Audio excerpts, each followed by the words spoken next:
اقرأ باسم ربك الذي خلق خلق الإنسان من علق.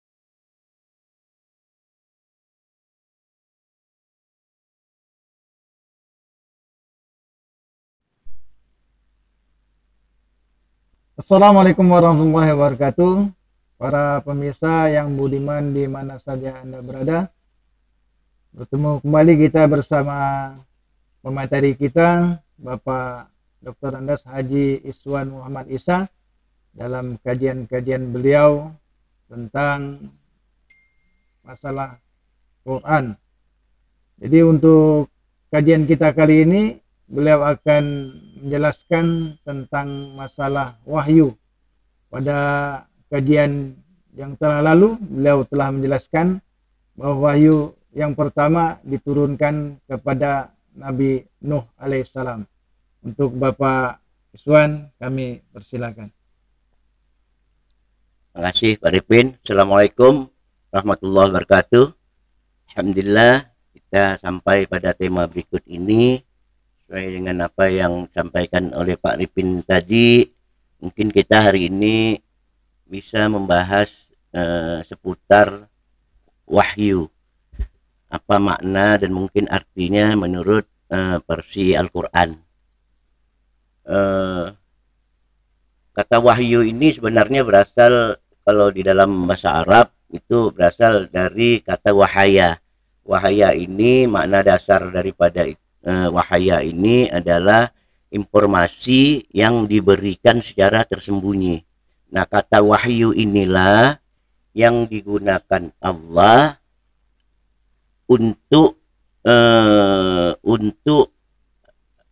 kata yang menggambarkan komunikasi Allah terhadap makhluknya, terhadap ciptaannya. Artinya terhadap makhluknya, ya bisa manusia, bisa hewan, bisa alam semesta. Nah, ini makna umum daripada wahyu. Nah, kenapa saya katakan bisa hewan, bisa alam, bisa manusia? Ini dapat kita lihat misalnya di surah An-Nahl 68. Di situ Allah mengatakan wa auha rabbaka ila an-nahlin. Artinya Allah wa auha mewahyukan, telah mewahyukan Tuhanmu kepada lebah. Ini contoh yang pertama untuk makhluk hidup selain manusia. Nah, di sini Allah menggunakan kata wahyu juga. Nah, kalau kita lihat lagi, kalau misalnya Allah mengatakan wa auhayna ilas sama, kami mewahyukan kepada langit, atau kita lihat di surah Fusilat ayat 12, di situ Allah mengatakan wa auha fi kulli sama'i amriha. Allah mewahyukan kepada langit tentang pada tiap-tiap langit itu urusannya masing-masing. Nah, ini berarti wahyu itu disampaikan kepada material, bentuk material, yaitu langit. Nah, ini yang kedua gitu. Nah, yang ketiga kalau kita lihat lagi wahyu yang disampaikan melalui utusan personal. Utusan personal ini Allah mengirimkan malaikat. Malaikat dia memberikan tentang pesan-pesan Allah, pengetahuan-pengetahuan Allah untuk disampaikan kepada pihak, untuk informasi kepada pihak yang ingin disampaikannya dalam berkomunikasi. Nah, ini Allah mengirimkan malaikat.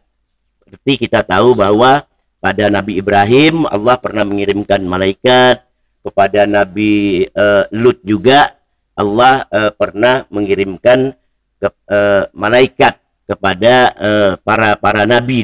Demikian juga kepada Rasulullah Shallallahu Alaihi Wasallam. Nah, utusan-utusan yang dalam bentuk personal ini juga, ini kita lihat misalnya di dalam surah Hud ayat 69. Nah, itu diceritakan bahwa ada malaikat yang datang kepada Ibrahim alaihissalam. Ketika malaikat itu datang dalam bentuk manusia, dia berkata, salaman, sejahtera bagi kamu. Ibrahim pun menjawab, qala salamun, kembali kepada selamat kepada Anda. Nah, ini wahyu informasi tadi yang dibawa oleh malaikat secara personal. Nah, ini yang kedua.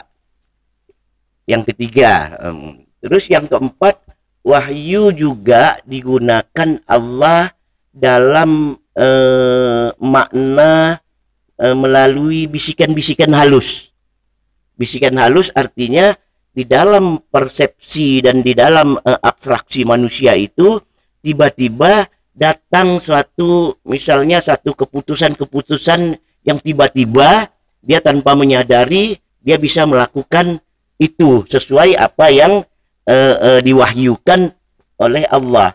Nah, ini kita bisa melihat juga ini di surah Al-Maidah 11 atau di surah Yusuf 15. Nah, di situ Allah mewahyukan kepada ibu Musa agar dia menyusui anaknya.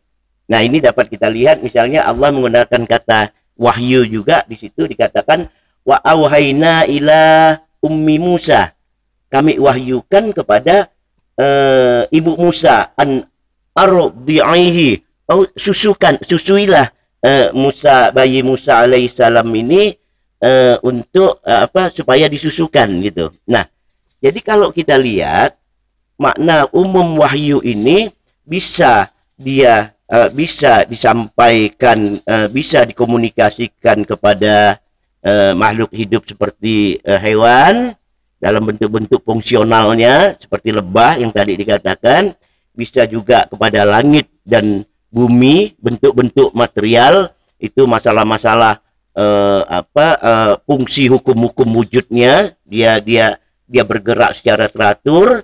Nah, bisa juga melalui malaikat menyampaikan pesan-pesan yang ingin disampaikan Allah di dalam konteks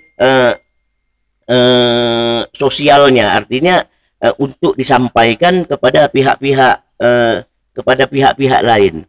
Nah, ada lagi satu jenis yang secara umum ini yang disebut dengan wahyu disampaikan dalam keadaan tidur.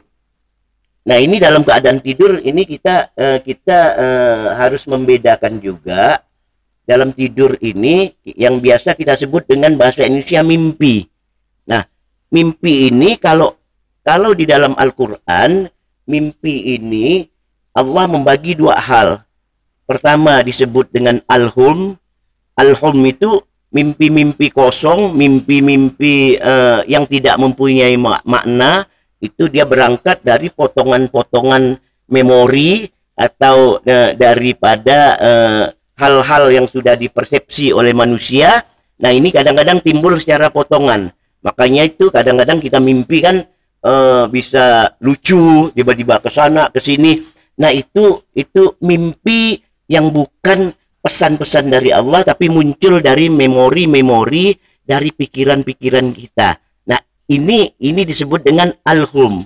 Nah, kata penggunaan al-hum ini bisa kita lihat penggunaan Allah di dalam surah Al-Anbiya ayat 5. Di sana Allah mengatakan, di sana dikatakan bahwa bal qalu adghasu ahlam. Jadi adghasu ahlam itu mimpi-mimpi kosong. Ahlam jamak daripada al-hum tadi, ahlam. Jadi mimpi-mimpi kosong. Jadi kaum kafir Quraisy menuduh bahwa apa yang dialami oleh Nabi Muhammad Sallallahu Alaihi Wasallam itu hanya sekedar al-hum saja, katanya. Hanya sekedar al-hum, mimpi-mimpi kosong. Bahkan mungkin katanya balif parahu bal huwa syair. mungkin dia hanya merekayasa saja, atau dia itu seorang penyair. Nah, ini yang dituduhkan oleh kaum Quraisy Mekah. Nah, tapi di sini Allah menggunakan kata alhum. Nah, yang kedua, yang tadi yang kita maksudkan adalah informasi wahyu dalam bentuk yang disampaikan oleh Allah di dalam mimpi ini. Allah menggunakan istilah manam. Jadi manam itu diterjemahkan di dalam bahasa Indonesia mimpi juga. Nah, seperti misalnya kita lihat ketika Ibrahim alaihissalam menerima wahyu dari Allah Subhanahu wa taala dalam keadaan tidur. Di situ dikatakan Ibrahim mengatakan kepada anaknya,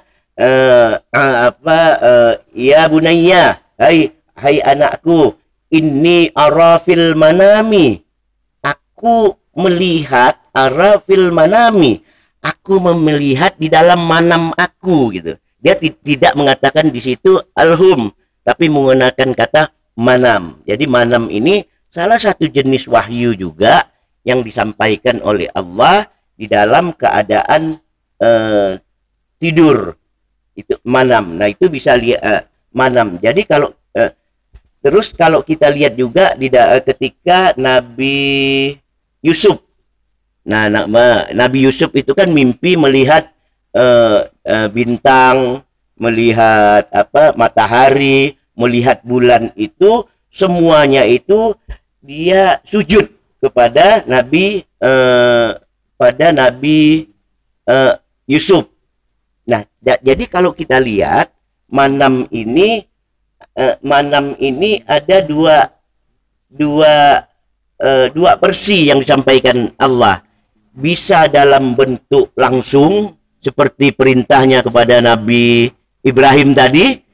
Nabi Ibrahim melihat di dalam manamnya, di dalam mimpinya, dia disuruh menyembelih anaknya. Bisa juga dalam bentuk simbolik. Dalam bentuk simbolik yang harus diterjemahkan. Kita tahu bahwa Yusuf ahli daripada menerjemahkan takwil daripada mimpi. Nah, ini disampaikan kepada Nabi Yusuf ini secara simbolik. Tapi ketika disampaikan kepada Nabi Ibrahim, ini disampaikan secara langsung. Contoh-contoh langsung. Nah, disinilah makna umum daripada wahyu. Makna umum daripada wahyu dapat kita bagi. Pertama, dia bisa juga dalam bentuk program seperti kepada lebah. Lebah itu sangat lihai dalam membangun satu jaringan sarangnya.